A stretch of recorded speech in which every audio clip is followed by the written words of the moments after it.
అందరికీ నమస్తే. నేను అపర్ణ. మీరు చూస్తుంది V6, చదువుతాంది తీన్మార్ వార్తలు, వేస్తుంది హెడ్లైన్స్.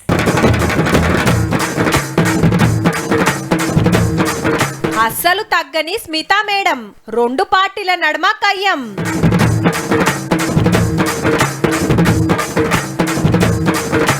టీడీపీ ఎమ్మెల్యే గారి కబ్జాలు, హైడ్రా బాజప్తా కూల్చివేతలు.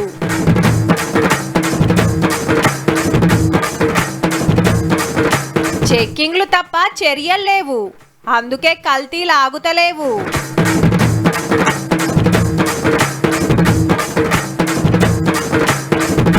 రాజన్న గుడికి రాజయోగం, సౌలతులు పెంచుడు అండ్ల భాగం.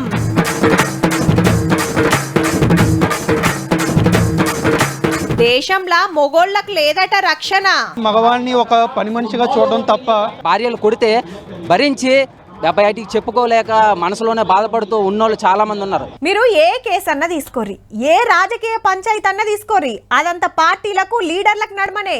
పవర్లు ఉన్నోళ్ళది ఒక మాట, ప్రతిపక్షంలో ఉన్నోళ్ళది ఒక మాట.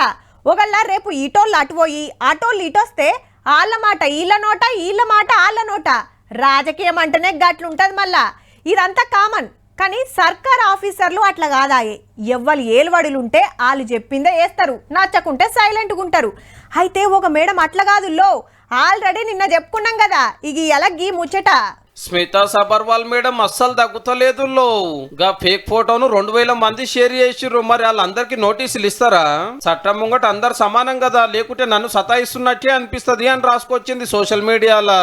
నోటీసులు పంపిన పోలీసులకు ఆన్సర్ చెప్పి విచారణకు సహకరిస్తా అనుకుంటేనే గిట్లా క్వశ్చన్ చేసే వరకు ఈ సీనియర్ IAS ఆఫీసర్ కేసు ఏమైతుందో అని ఇంట్రెస్టింగ్ అయింది అందరికి. ఏ ముచ్చట ఎట్లుంటే BRS రామన్న BJP రగన్నకు నడుమ టగ్ ఆఫ్ వార్ నడిచింది గచ్చిబౌలి భూముల కేసు మీదనే. ప్రధానమంత్రి గారిని అడిగిన CBIనో CVCనో వెంటనే పంపి, నిజంగా నువ్వు రేవంత్ రెడ్డి ఒకటి కాకపోతే ఇన్వెస్టిగేషన్ చెయ్యని అడిగిన విషయం సుప్రీంకోర్టులో ఉంది. మే 15కు పోస్ట్ అయింది. సాధికారికత కమిటీ ఇంకొన్ని కాగితాలు కావాలని అడుగుతా ఉంది. పచ్చడి చెట్లు కొట్టేస్తుంటే BJP ఎందుకు ఆపుతలేదని ఎమ్మెల్యే గారు ప్రశ్నిస్తుంటే ఢిల్లీ దాకా పోయి బరాబర్ ఆపించినాం. మరి 10 ఏళ్ళ మీ ఏళ్ళ చేసిన ఉద్దారకాల సంగతి ఏందని ఆ MP సార్ అన్నాడు. వేలాది వృక్షాలు కులగొట్టినారని మీరే చెప్తున్న తర్వాత అక్కడ జంతువులకు మరి జాగలేకుండా చేసి వాటి సావులకు కారణమవుతున్నారని చెప్పి రింగ్ రోడ్ ఎక్కే దగ్గర నానగ్రామ్ కూడా చౌరస్తాలో రింగ్ రోడ్ సర్కిల్ కాడ పైకి ఎక్కే దగ్గర లెఫ్ట్కి 50 ఫ్లోర్లు, రైట్కి 50 ఫ్లోర్లు పర్మిషన్ ఇచ్చారు మీరు మున్సిపల్ శాఖ మంత్రిగా. సెంట్రల్ యూనివర్సిటీ పిల్లల కోసం కొట్లాడేది లేదు. లగచర్లలో లంబాడ రైతులను జైల్లో పెడితే మాట్లాడరు. మీరు అనుమతి ఇచ్చిన హైరైజ్ టవర్లలో ఎక్కడైనా 10 చెట్లు పెట్టింది చూపెట్టారు మీరు. 81 చట్టం, 74 చట్టం, ఈ రెండింటిని తుంగలో దొక్కుతూ EIA నోటిఫికేషన్ 2006ను కూడా తుంగలో దొక్కుతూ ఫామ్ హౌస్ లేని ఎవరికి జీవో 311లో కేటీఆర్ గారికి లేదా, హరీష్ రావు గారికి లేదా, కవలకుట్ల కవిత గారికి లేదా, ఇంకెంతమంది ఎమ్మెల్యేలకు ఉందో, ఎంతమంది మాజీ మంత్రులకు ఉందో ఒకసారి లిస్ట్ ఇవ్వండి. ఇష్టం 2 పార్టీలు తెలంగాణలో మాత్రం దొందే, ఇద్దరు ఒకటే. కాంగ్రెస్ BRS ఈ 2 కూడా వీణా వాణిల్లాగా వీళ్ళిద్దరి మధ్యలో విడదీయరాని బంధం ఉంది. వాళ్ళిద్దరూ నానానికి ఒకరు బొమ్మ అయితే ఇంకొకరు బొరుసు. వారసత్వ సంపదను కాపాడుకోవాలని ప్రతిపక్షాలంటే పాత సీఎం సార్ ఖుద్దు అసెంబ్లీలోనే ఏమన్నాడు గిన అప్పటి వీడియో తెచ్చి వినిపించాడు. ఓపెన్ ల్యాండ్ హెరిటేజ్ ఉంటుంది అధ్యక్ష ప్రపంచంలో. ఓపెన్ ల్యాండ్ హెరిటేజ్ అంటే భూమి మీద ఎవడే మాట్లాడితే భూమి కూడా హెరిటేజ్ వచ్చిన భూగోళం హెరిటేజ్. ఇక పుట్టిన వాళ్ళ చెట్ల కింద బతకాలి, చచ్చిపోవాలి అధ్యక్ష. ఏం ముట్టదు, ఏం పట్టదు, బికాజ్ హెరిటేజ్. చాలా విచిత్రంగా ఎక్కడి నుంచి వచ్చాయి కమిటీ రూల్స్. మరి దీని మీద రామన్ ఏమంటాడో చూడాలి.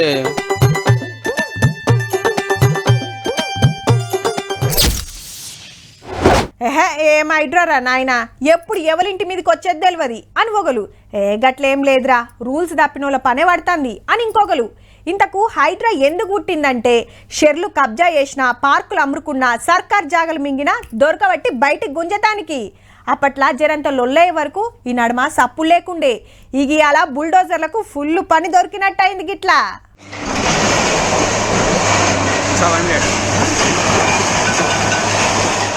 ఇంతకు ఇది ఎవలదనుకుంటాన్రు? ఆంధ్ర టీడీపీ ఎమ్మెల్యే వసంత కృష్ణ ప్రసాద్ గారిది.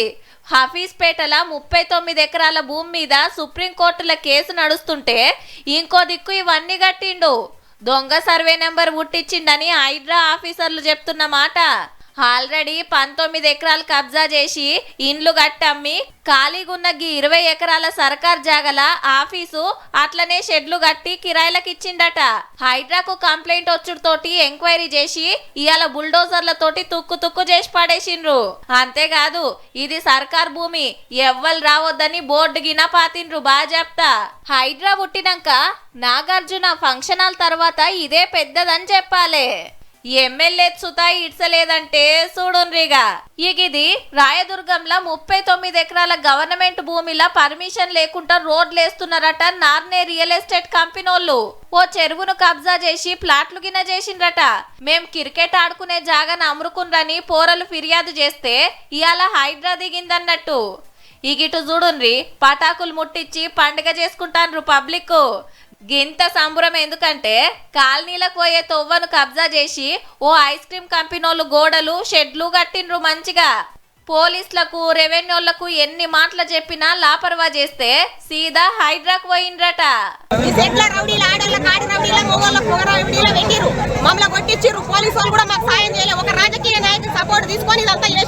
తొవ్వ సాఫ్ అయినందుకు జేసీబీలకు జేజేలు కొట్టుకుంటా పటాకులు కాల్చిండ్రన్నట్టు.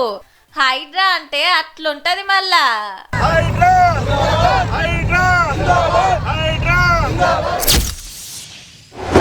ఏం చేస్తాం షెల్లే, మా ఇంటిని రోజు తాగొచ్చి సతాయిస్తూనే ఉండు. ఎంత చెప్పినా ఇంటేనా? మా ఇంట్లో సుత గట్లనే ఉందమ్మా. చెప్తా ఇనేటోళ్ళేనా ఇల్లు? గా పక్కింటి పార్వతక్క పెనిమిటి ఇంట్లున్న బంగారం మొత్తం అమ్ముకుండట కదా. మా అల్లుడు సుత గట్లనే తయారైండు. పోరల ఫీజులు కట్టలేదని బిడ్డ ఏడుచుకుంటూ ఫోన్ చేస్తే పైసలు పంపినా. ఏం చేస్తాం మరి? గిట్లుంటాయి మా ఆడోళ్ళ బాధలు. ఏందన్నా మీకు కూడా ఉన్నాయా? ఏందే జర చెప్పుర్రి. పాపం ఈ కష్టం ఇంకే మొగోని కూడా రావద్దుల్లా. అందరు కూడా భార్య బాధితులేనట. దేశం అంతటికెళ్ళొచ్చి ఢిల్లీ జంతర్ మంతర్ కాడ దీక్ష పట్టిరు. ఆడోళ్ళకే కాదు మొగోళ్ళకు కూడా హక్కులు ఉండాలని. ఇంచామె పోరు భరించలేక పానాలు తీసుకున్న వాళ్ళ ఫోటోలట ఇవన్నీ. ఈ ఉద్యమంలో మన తెలుగోళ్ళు ఇట్లా చాలా మందే ఉన్నారు.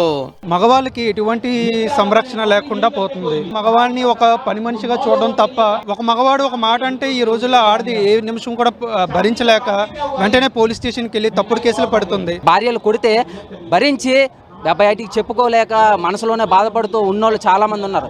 అందుకే సేవ్ ఇండియన్ ఫ్యామిలీ మూవ్మెంట్ పేరుతోటి ఓ సంఘం పెట్టుకొని కొట్లాడుతున్నారు. ఆడోళ్ళ నుంచి మాకు రక్షణ కావాలని. ఎప్పుడు ఏం జరుగుతుందో తెలియకుంటుంది. ఇదేందని అడిగితే కట్నం కోసం సతాయిస్తుందని ఉల్టా కేసులు పెడుతున్నారు. పోలీసులు చట్టాలన్నీ ఆడోళ్ళకే సపోర్ట్ చేస్తున్నాయి. పెన్మిటిని ఏటీఎం లెక్క చూస్తున్నారని మస్తు బాధపడుతున్నారు అన్నాళ్ళు. ఆడవాళ్ళు కన్నీటి పొట్టు కాలిస్తే పక్క వాళ్ళు కూడా ఓదారుస్తారు వచ్చి. కానీ మగవాడు కన్నీటి పొట్టుని ఎవడు తుడుస్తాడు? తొడ్డానికి ఎవడున్నాడు అసలు? అరే నువ్వేరా మగవాడే, నీకేరా ఏటైపోయిందిరా, పుల్లిలా బతకరా అంటారు. ఎక్కడుందండి పుల్లిలా బతికే మగాడి పరిస్థితి? వీళ్ళే ఒక ఫోన్ నెంబర్ పెట్టుకున్నారు. మేడం కొట్టినా తిట్టినా కాల్ చేసి గోసలు చెప్పుకుంటే ఓదారుస్తారట. ఆడవాళ్ళకి పశువులకి హెల్ప్ లైన్లు ఉన్నాయి. మగాళ్ళకి మహిళలతో సమానంగా ఒక పురుష కమిషన్ ఉండాలి. అలాగే ఒక హెల్ప్ లైన్ క్రియేట్ చేయాలి. అమ్మలక్కల మంచి చెడ్డలు చూస్తానికి మహిళా కమిషన్ ఉన్నట్టే మనోళ్ళ తిప్పలు అరుచుకోవడానికి పురుష కమిషన్ కావాలనేది అసలు డిమాండ్. కొందరు సుప్రీంకోర్టు దాకా పోయినా ఫాయిదా కావాలి. వీళ్ళ కష్టాలకు కరిగిపోయి కొందరు ఆడోళ్ళు కూడా వచ్చి హిమ్మతి ఇచ్చిరంటే చూడుండ్రిగా. మెంటల్ గా ఏమి అంటే మగవారు వీక్, ఫిజికల్ గా స్ట్రాంగ్. ఒక తల్లిగా పోరాడడానికి వచ్చానండి. ఏ గసొంటి లేడీస్ నూటికో కోటికో ఒక్కలు ఉంటారు. పతింట్లో పెత్తనం అంతా పెన్మిడితేనా? దీనికే తీర్మాలకు తీసుకొచ్చి చూపియాలనా అని అక్కలు మా మీద గుస్సా అయ్యారు. ఏడాదంతా మీ బాధలు చెప్తూనే ఉంటాం కదా. ఇవాళ ఒక్కనాడు మా ఊళ్ళో ముచ్చటేందో కూడా ఇనుండ్రని తెచ్చినాం గంతే. భార్యలు కొడితే భరించి బయటికి చెప్పుకోలేక మనసులోనే బాధపడుతూ ఉన్నోళ్ళు చాలా మంది ఉన్నారు. బిర్రుగా బిర్యానీ తింటాం, సోపు బుక్కి బిల్లు కట్టొస్తాం. కానీ ఒక్క పారన్న ఒంటరి దిక్కు పోతామా? ఒకళ్ళ మనం పోదామనుకున్న ఓటలోళ్ళు రానియరు. గంత చక్కగుంటాయి మరి. కానీ రావాల్సిన వాళ్ళు పక్క వస్తాళ్ళు, చేయాల్సిన చెక్కింగ్లు చేస్తాళ్ళు. అబ్బా ఇక అలా పనైనట్టేరా అని గా వార్త చూసి మనం మురిసిపోతాం. కానీ అటెన్క ఏమైతుందో ఎరికేనా? బూకరోడు బువ్వ తిని మా పట్టిలో మలుచుకోవన్నచ్చే ఉన్నది మనోళ్ళ పంతనం కూడా. లేకుంటేంది హోటల్లో ఒంటర్రాలు పునుకురాడు తప్ప ఒక్కలంటే ఒక్కల్ని కూడా జైలుకు పంపాలే. అడ్డమైన తిండి పెడుతురని తెలిసినా ఆఖరికి లైసెన్సులు కింద రద్దు అయితలేవు. ఫ్రిడ్జ్ లో దాచిన మటను, చీకిపోయిన చికెను, మరిగి కర్రెగైన నూనె, డేట్ దాటిన సరుకులు, మురిగిపోయిన కూరగాయలు, పురుగు పట్టిన పప్పు, ఆలుగడ్డల అల్లము, చీమలు పట్టిన బెల్లము. మంచిగా కలర్ కోటింగ్ వేసుకొని వస్తే ఊదుకుంటా ఊరించుకుంటా కుమ్ముడే కుమ్ముడు. సూపులకు ముద్దు కాకపోవడంగానే మాత్రం తింటే పైసలు ఖర్చు పెట్టి పానాలు ఖరాబు చేసుకున్నట్టు కాబట్టి గింత సక్కడిది వెట్టేటోళ్ళ సంగతి చూస్తానికి గొట్టు శిక్షలున్నాయి కానీ అమలు చేయకపోవడే అసలు ముప్పు. కల్తీని బట్టి 10 ఏళ్ళు జైలు శిక్ష 5 లక్షల దాకా దండగా కట్టించుకునే రూల్ ఉంది. కానీ ఈ 2 ఏళ్లలో 3000 మందికి నోటీసులు ఇచ్చారు కానీ ఒక్కరికి కూడా శిక్ష పడలేదంటే చూడండిగా. ఏదో ఏలేదనుకుంటా పెనాల్టీ వేసుడు ఇడిచిపెట్టాడు. హైదరాబాద్ లో 90,000 హోటళ్లు రెస్టారెంట్లు ఉంటే చెకింగ్ ఆఫీసర్లు ఉత్తమ 30 మందే ఉన్నారు. మళ్ళా 33 జిల్లాలకు టెస్టింగ్ ల్యాబ్ ఒక్కటే. అందులో 100కు మీద ఉండవలసిన వాళ్ళు 40 మంది తోటి నడుస్తుంది. ఏమున్నది ఏ రిపోర్ట్ రావాలన్నా అల్కగా 20 రోజులు పట్టబట్టే. జిల్లాకు 3 ఫుడ్ ఇన్స్పెక్టర్ ఉండవలసిన వాళ్ళు ఒకళ్ళే ఉన్నారు ఏ జిల్లాలో చూసినా. ఆఫీసర్లు లేక ఇట్లా చెకింగులు చేసినా శిక్షలు పడక అట్లా. గిట్లా అయినాక ఇక మనోళ్ళు ఆగుతారు. ఏమున్నది వస్తారు చూస్తారు మందలిస్తారు పోతారు. ఏమైనా హోటల్ సీజ్ చేసేది ఉందా, లైసెన్సులు క్యాన్సిల్ చేసేది ఉందా, మేము జైలుకు పోయేది ఉందా అని మనోళ్ళు వండిందే తిండి పెట్టిందే పరమన్నము. చెట్ల మీద ఇస్తరాకులు గుచ్చినట్టు చేయకుండా చట్టం అంటే ఏందో ఒక పారి రుచి చూపిస్తే గిట్లా ఏట్ల పచ్చి పులుసు వేసుకుని పని చేస్తారు.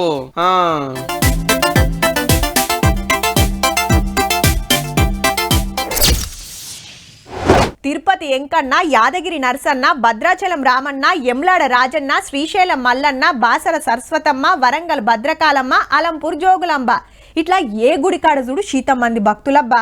10వ తరగతి ఇంటర్ పరీక్షలు అయిపోయినాయి కాబట్టి పోరలను ఎంటేసుకొని చాలా మంది గుళ్ళ బాట పడతాళ్ళు. ఇంకో 3-4 రోజులైతే బల్లగిన తాతీలు వస్తాయి. అప్పుడు ఇంకింత మంది పోతారు. ఎట్లయినా వచ్చే భక్తులకు తక్లీఫ్ కాకుండా సౌలతులు చేయాలి కదా. గసొంటి కార్యమే ఇప్పుడు చూసే వార్త. మన ఏములాడ రాజన్న గుడికి రాజయోగం రాబోతుందిలా. ఇంకో నెల 15 రోజులల్లా డెవలప్మెంట్ పనులు షురూ కాబోతున్నాయి. గుడిని ఎడల్పు చేస్తానికి 76 కోట్లు, అన్నదానం సత్రానికి 35 కోట్లు, చుట్టూరా రోడ్లు మంచిగా చేస్తానికి 47 కోట్లు పంపుతుందట సర్కారు. గుళ్ళు గోపురాల శాస్త్రం ప్రకారం పనులు చేయాలి కాబట్టి శృంగేరి పీఠం పెద్ద సాముల సలాలతోని ముంగటికి పోతాన్రు. 5 నెలల కిందట సీఎం రేవంత్ రెడ్డి సార్ వచ్చి రాజన్న గుడి కాడ ఏం సవలతులు చేయాలనో ఏమేం కట్టాలనో అంతా తిరిగి చూసి ఆఫీసర్లతోటి మాట్లాడి పోయిండు. కేసీఆర్ గారు ఇక్కడ ఏటా 100 కోట్లు అభివృద్ధి చేయని సందర్భం నక్షలిగిన ఫైనల్ అయినాయి కాబట్టి ఇక చెప్పున్నే పనులు చాలైతాయి అన్నట్టు. ధర్మగుండం, క్యూ లైన్లు, కళ్యాణ మండపం, గోశాల, యాగశాల, అన్నదాన సత్రం కట్టబోతాన్రు. అట్లనే మూలవాగు బిడ్జికెళ్ళి దేవస్థానం దాకా కొత్త రోడ్డు శాంక్షన్ అయింది. రాజన్న దర్శనం కోసం దినం మస్తు మంది వస్తారు. ఇక పండుగల యాళ్ళనైతే కాలు పెట్ట సందుండది. మళ్ళా కోడె మొక్కులు కూడా నాయే.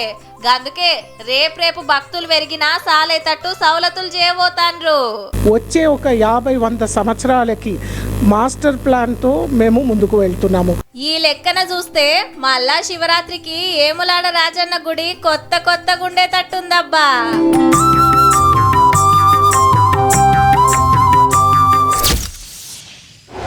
ఏంది మమ్మీ ఎప్పుడు పప్పే ఉంటావు? గుడ్ల కూర చికెన్ ఉండొచ్చు కదా. ఏంది డాడీ గా డొక్కు సైకిల్ మీద బడికి పోవాలనా? కొత్తది కొనియొచ్చు కదా. నాయనేమో బండి మీద ఆఫీస్కి పోతాడు, నేను బస్సులో పోవాలనా? మమ్మీ నేను సెల్ ఫోన్లో గేమ్లు ఆడుకుంటా మస్తు బిజీగా ఉన్నా. ఊకుకే పని చెప్పక మళ్ళా. అరే ఎందుకు ఊక వరలిస్తుంటావు? ఒక్కపారి చెప్తే అర్థం కదా. గిట్లున్నారు ఇవాళ రేపు పోరలు. కన్నా బుజ్జి అని గావరం చేస్తుంటే మాటినరు, చెప్పింది శవన పెట్టరు. గసొంటోళ్ళంతా తప్పకుండా చూడాలి ఈ వార్త.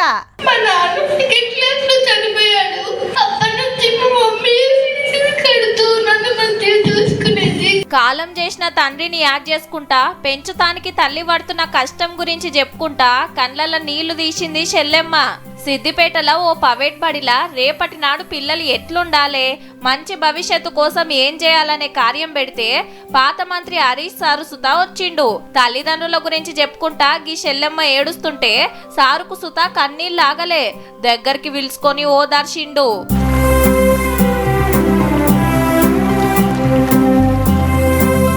తల్లైనా తండ్రైనా పిల్లల్ని పెంచడానికి కన్న కష్టాలు పడుతుంటారు. కాకుంటే పిల్లలకు తెలియనియరు. కానీ పోరలేమో అది కావాలి ఇది దేవాలని సతాయిస్తుంటారాయే. కన్నోళ్ళ కష్టం తెలిసి నడుచుకోవాలి. అమ్మా నాయనలను బాధ పెట్టొద్దని గింత మంచి కార్యం పెట్టిన బడోళ్లను తారీఫ్ చేయాల్సిందేనబ్బా.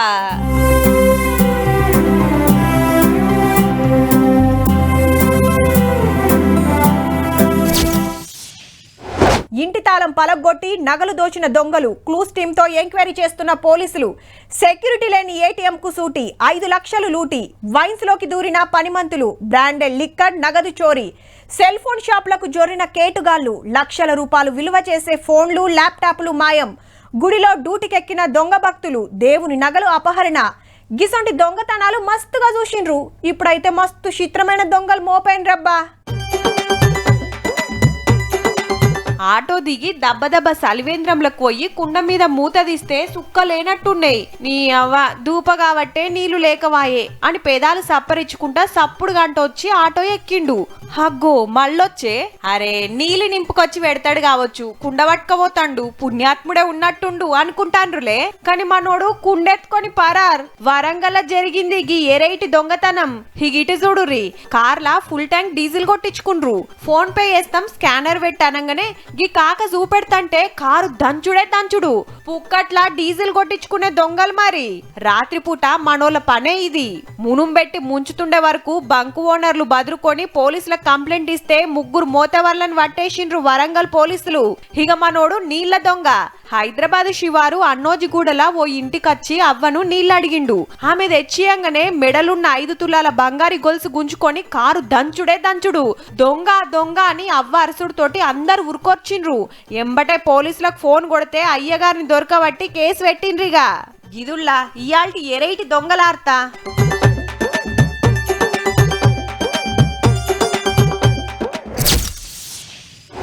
ఇంటి ముంగట్నో ఇంటెనకనో యాప చెట్లుంటే మంచిగా నీడనిస్తాయి.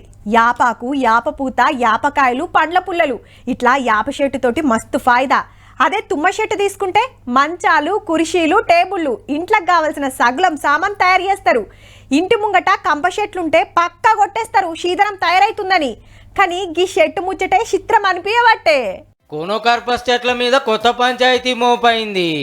ఇవి మంచి కావు, పూలు పూయాయి, కాయలు కాయాయి, పిట్టలు గినాలి, డేంజర్ చెట్లు కొట్టేయాలని కొందరు. అసెంబ్లీలో ఖుద్దు స్పీకర్ సారే ఆర్డర్ వేసుడుతోటి గా పని నడుస్తుంది కూడా. లేలే మస్తు అక్కడికి వచ్చే చెట్లు మనకు ఫాయిదా చేస్తాయని ఇంకా కొందరు అంటారు. మిగతా చెట్ల కంటే వాటర్ ఎక్కువ తీసుకొని పాలన్ గ్రెయిన్స్ అంటే మనకి ఫర్టిలైజేషన్ కు ఉపయోగపడేది ఎక్కువ రిలీజ్ చేయడం వల్ల మనం పీల్చుకున్నప్పుడు రెస్పిరేటరీ డిజార్డర్స్. ఈ పోలన్ గట్స్ వల్ల ఆస్తమా రావడం ఉన్నది కామన్. పొద్దు నుంచి సాయంత్రం లోపల ఉంటే సాయంకాలానికి మీకు జలుబు చేస్తుంది, సాయంత్రం ముక్కులో దిబ్బడి వస్తుంది. అల్జైమర్ వచ్చిన వాళ్ళు చాలా అలాగే ఉండిపోతారు. వాళ్ళకు కూడా కొంచెం బెనిఫిషియల్ గా ఉంది ఈ ఆకులు ఎక్స్ట్రాక్ట్ అనేది వచ్చింది. అప్పట్లో అర్తారం కింద సిటీల జిల్లాల్లో శీతం పెడితే పెద్ద పెద్ద చెట్లు అయినాయి. కానీ ఇవి మంచి కావని కొన్ని రాష్ట్రాల సుత కొట్టేసిండ్రట. అదే పని మన కాడ నడుస్తా అంటే గిట్ల లొల్లైతుంది అన్నట్టు. క్రోనోకార్పస్ ఎక్కువ ఆక్సిజన్ తీసుకుంటుంది, కార్బన్ డైఆక్సైడ్ ఎక్కువ రిలీజ్ చేస్తుంది. దానివల్ల ఆక్సిజన్ లెవెల్స్ తగ్గిపోతున్నాయి అండ్ కార్బన్ డైఆక్సైడ్ లెవెల్ పెరిగిపోతున్నాయి. దానివల్ల గ్లోబల్ వార్మింగ్ అనేది చాలా ఎక్కువగా జరుగుతుంది. వేరే చెట్లతో కంపేర్ చేస్తే దీని గ్రోత్ ఎక్కువ ఉంది. ఇంకా ఫ్యూచర్ లో కూడా ఎంత కార్బన్ డైఆక్సైడ్ ఎక్కువైనా కూడా ఇది పీల్చుకునే కెపాసిటీ ఉంది దీనికి. ఏ చెట్టుతో కంపేర్ చేసినా కూడా ఇది ఎక్కువ చాలా ఫ్రెండ్లీ ట్రీ. ఇది మన టెలికమ్యూనికేషన్ సంబంధించిన కేబుల్స్ ని, వాటిని వీల్స్ ని చీల్చడానికి, పైప్లకు డ్యామేజ్ చేయవచ్చు, గోడలకు డ్యామేజ్ చేయవచ్చు అనేది ఇది ప్రతి చెట్టు చేస్తుంది. మర్రి చెట్టు కానీ, వేప చెట్టు కానీ, ఏ చెట్టు అయినా ఇది చేస్తుంది. చెట్ల మీద వాళ్ళేం ప్రయోగాలు చేసిండ్రో వీళ్ళేం ప్రయోగాలు చేసిండ్రో కానీ ఇవి కొట్టేయకుండా అవసరమైతే దేశం పెద్ద కొట్టు దానిక పోతామంటారు వీళ్ళు. ఆల్రెడీ గచ్చిబౌలిలో పొతం పెట్టిండ్రని లొల్లైతున్నాయి. వాళ్ళ కొత్తది మోపు చేయకూరి జరా.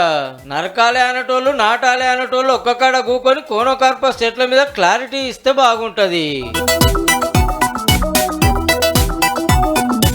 చూసిండ్రు కదా. ఇక ఇవుళ్ళ ఇయాల్టి తీన్మార్ వార్తలు ఉంటామల్లా. నమస్తే.